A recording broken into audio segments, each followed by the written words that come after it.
Hey guys, today's video we are going to be talking about the first official forecast from NOAA and the National Hurricane Center for this year's 2023 Atlantic hurricane season. So, as we scroll down on their official page, we see here's their forecast. They are calling for 12 to 17 named storms, 5 to 9 hurricanes, and 1 to 4 major hurricanes. So, they're forecasting on the lowest end a below average season, with only one major hurricane happening possibly, and then extending to possibly a somewhat above average season potentially with 17 named storms, 9 hurricanes, and 4 major hurricanes.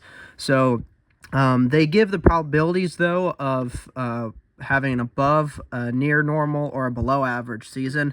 40% chance for a near normal season, 30% chance equally for an above or below average season. So the chances for this year's Atlantic hurricane season in terms of total activity seem surprisingly steady and basically fair game for any of them. So we are going to have to really check this out and continue to track this closely, because even though we are likely to have an El Nino this year for this year's hurricane season, and the first time an Atlantic hurricane season is going to be changed in some way by an El Nino since the 2018 season technically, but if we're really talking about all the way back to like 2015.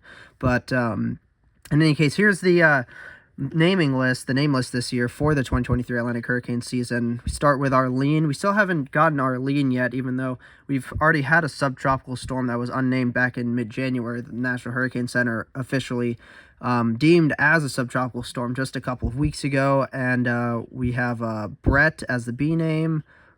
Cindy, Dawn, Emily, Franklin, Gert, Harold, Idalia, Jose, Katia, Lee, Margot, Nigel, Ophelia, Philippe, Rena, Sean, Tammy, Vince, and Whitney. Now, you may recognize this list quite a bit because this is the same list used back in the 2017 Atlantic hurricane season and the 2005 Atlantic hurricane season. Obviously, we know how both those seasons ended up. Very, very active with multiple devastating storms. And you'll notice particularly the names Harold, Idalia, Margot, and Nigel are different names than back in 2017, because Harold replaced Harvey, Idalia replaced Irma, Margot replaced Maria,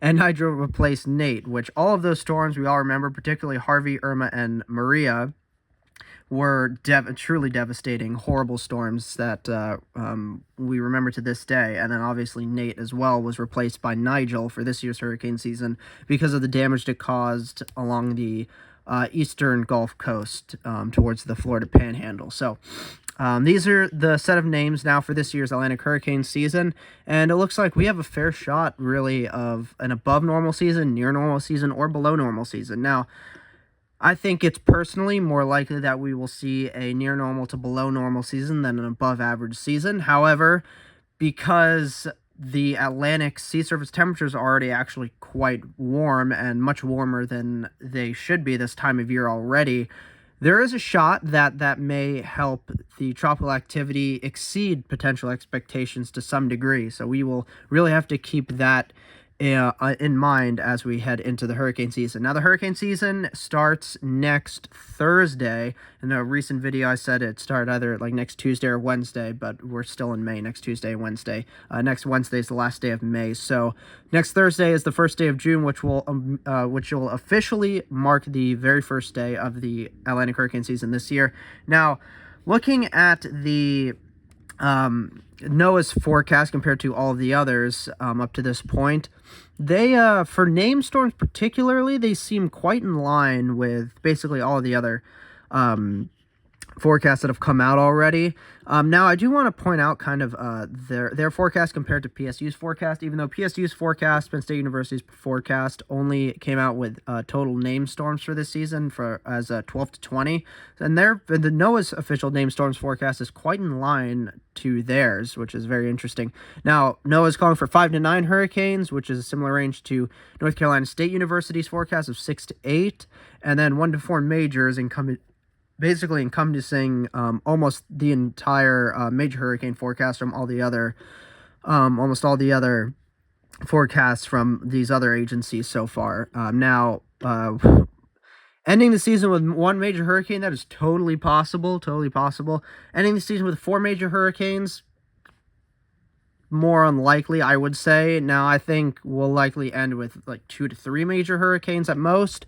So I don't think we'll end with only one major hurricane. That's totally possible though, with the fact of El Nino and maybe some other conditions occurring. Now, here's the unnamed subtropical storm that occurred back in mid-January.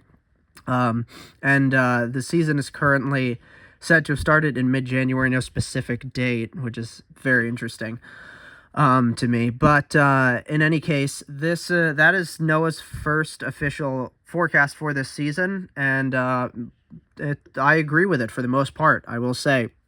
12 to 17 named storms, 5 to 9 hurricanes, 1 to 4 major hurricanes. I will be basically either a below average season through potentially slightly above average season, even according to NOAA. So we shall see. The chances for an above, a near normal, and a below average season are all almost all the same. Now, near normal is about 10% chance more likely than an above or below average season, but generally we are in for, really, who knows, well, at this point, either a below, above, or near normal season. It's more likely, to be honest, generally for a near normal to below average season, so probably likely going to be end up being that, but we shall see. It really all depends on how these tropical cyclones this year in the Atlantic will take advantage of the much warmer than average sea surface temperatures in the Atlantic that's already occurring now and will continue to occur through the rest of the hurricane season. Since we haven't even started it yet, by the peak of the hurricane season, sea surface temperatures in the Atlantic could be way, way above the normal. So we really have to keep that in mind and remember that. So hopefully this year's hurricane season will not have another Ian or Ida, so hopefully we can get through at least one Atlantic hurricane season in these recent years without having a truly devastating major system hitting the U.S. But of course, we'll have to prepare for that, prepare for multiple. We'll see. It's all totally possible. Ian was the biggest one last year. Year before, we had Ida. Year before that, in 2020, we had tons. So we we are really going to have to keep that in mind to really make sure our hurricane preparedness plans are in place and we know where we'd evacuate to and everything. So that wraps up today's video, guys. I really hope you enjoyed it. Really, I hope you found it helpful. What do you think about NOAA's first official Atlantic hurricane season forecast for this year? Do you agree with it? Do you disagree with it?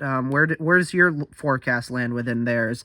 Does theirs encompass what you're forecasting, or do you think they're forecasting a little too low or a little too high? What do you think? So let's have a nice lively discussion down there in the comments section about it. And remember to like this video and subscribe to the channel if you like this kind of content and would like to see future content like this. So thank you guys so much for watching, and I'll see you guys in the next video. Bye.